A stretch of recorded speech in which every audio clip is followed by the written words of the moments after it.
Chers acteurs sportifs, chers partenaires internationaux et nationaux, comme vous devez le savoir, le football congolais se trouve à un moment charnière de son histoire. Entre déficit de gouvernance, manque de structuration, faible performance et perte de crédibilité institutionnelle, une refondation profonde s'impose.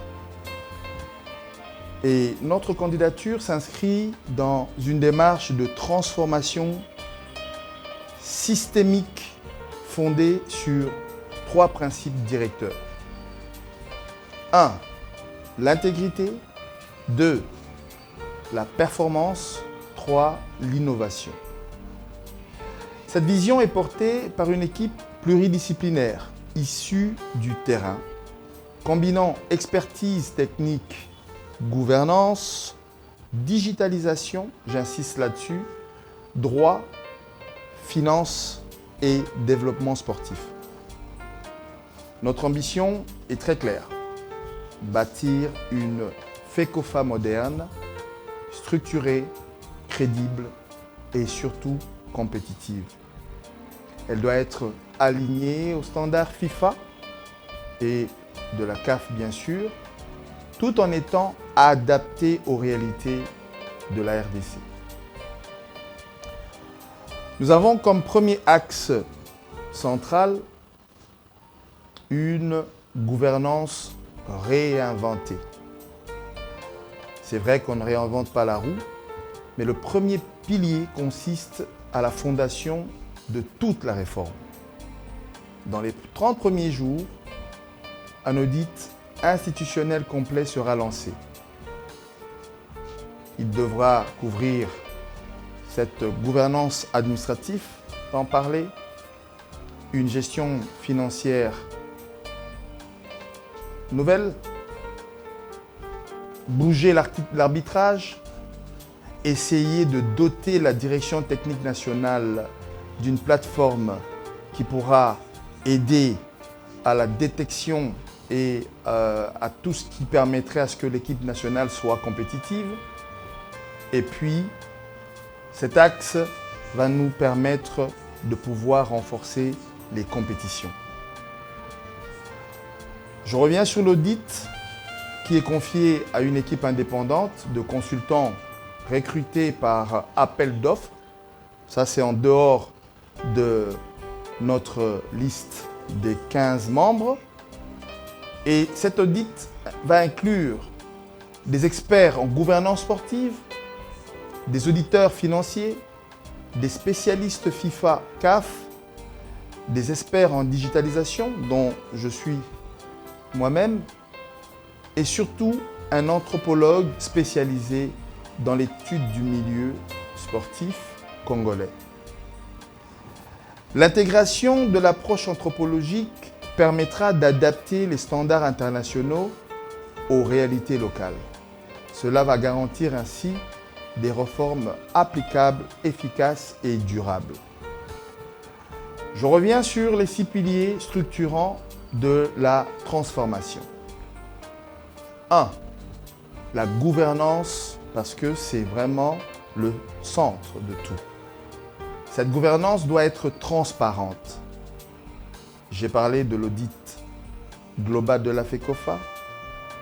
Ici, on voit la publication des comptes, mobilisation de la masse salariale, parce qu'il faut savoir qu'il y a plusieurs années, cette structure, cette entité, cette institution a des problèmes de gestion de la masse salariale, qui aussi est un gage pour les différents sponsors. Ici, je vois la commission d'éthique indépendante, un dashboard, donc le tableau de bord de performance, le dialogue permanent avec les ligues, surtout avec les clubs. Dans l'arbitrage, nous avons pensé à l'Académie nationale des arbitres pour qu'on puisse identifier les arbitres qui font l'arbitrage à la Ligue 1 et en même temps à la Ligue 2. Donc nous n'avons pas la possibilité de pouvoir non seulement les sanctionner, ni les performer. 2. La digitalisation des désignations pour arriver à la VAR qui est aujourd'hui presque dans toutes les fédérations modernes. Nous allons voir le problème d'équipement des arbitres. Aujourd'hui, ce qui se passe dans nos compétitions ne sont pas à présenter à la face du monde. Et, car ce n'est pas de leur faute, en dehors de tout ce qu'on peut noter comme corruption, il est essentiel de parler de la protection sociale de ces arbitres et puis le renforcement disciplinaire. Et là, on voit le code déontologique et j'en passe. Troisièmement, troisième pilier, il y a l'Académie nationale et le football de base. Il faut structurer à partir de U13 à U20, faire en sorte qu'il y ait la détection nationale et la diaspora, parce qu'aujourd'hui, tout le monde se plaint que le sélectionneur national ne sollicite pas les athlètes locaux. Il y a l'intégration du football scolaire qui existe presque dans nos têtes et l'intégration du football universitaire. Nous avons l'exemple dans les disciplines comme le football et nous voyons à l'étranger, ici je citerai par exemple le NBA, les stars sont issus de ces formations universitaires. Il y a le point du développement du football féminin et ensuite les ententes provinciales. Quatrièmement, il sera question de voir le Centre national de performance. Ici, tout ce qui est biomécanique et data performance. Ici, nous voyons la médecine du sport, l'aspect nutrition et suivi GPS et la réathlétisation. Nous en parlerons en détail. Et le cinquième point ici, il s'agira de la digitalisation totale, faire en sorte que nous ayons des licences QR, le passeport digital des joueurs. Là, on passe à la diplomatie sportive. Les billetteries doivent devenir modernes avec les opérateurs de téléphonie mobile. Nous avons déjà des projets qui sont en attente de la prise de fonction. Le dashboard des clubs pour permettre à ce que les dirigeants des clubs aient la situation globale de leurs athlètes et qu'ils soient formés afin que la mobilisation des fonds que nous allons faire avec les partenaires multilatéraux leur permette de les canaliser réellement à la performance. Et cela entraînera la traçabilité financière. Sixième point, professionnalisation et rayonnement. Il s'agit de la réforme des clubs, mettre en place un business model structuré, un marketing centralisé. Nous faisons ici allusion notamment à ce que les clubs soient dotés d'un site internet pour centraliser les informations. Nous voyons ici les infrastructures modernes en partenariat public-privé et finalement la diplomatie sportive, la promotion de la diplomatie numérique internationale. Notre dernière approche globale se situe au niveau du football dans toute sa diversité. Et la vision portée dépasse le football traditionnel que les Congolais vivent. Et nous allons intégrer l'ensemble des disciplines. Nous voyons ici le football masculin professionnel, le football féminin, le football des jeunes, le football scolaire cité plus haut, le football universitaire, le football en salle, le football corporatif, le football des ligues, le football inclusif,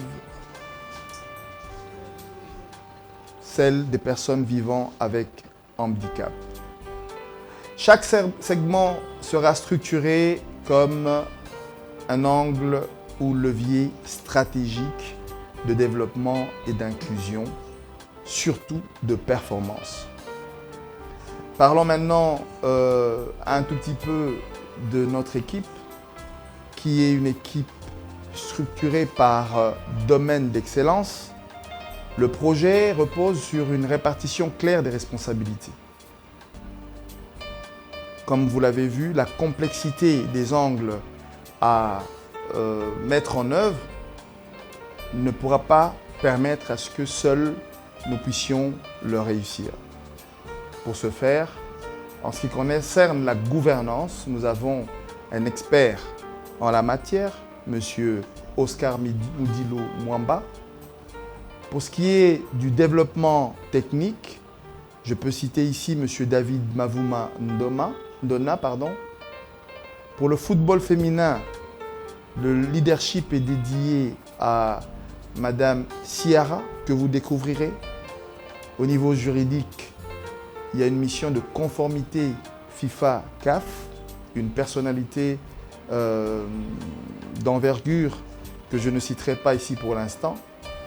Et dans tous les membres colistiers, il y a celui qui s'occupera des finances, c'est-à-dire la transparence au niveau du contrôle et la digitalisation.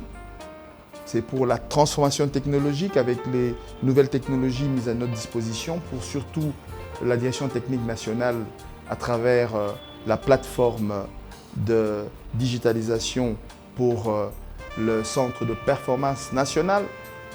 Et pour l'arbitrage, il sera vraiment essentiel d'entrer dans la professionnalisation, les infrastructures modernes, la communication avec une image et une attractivité sans reproche.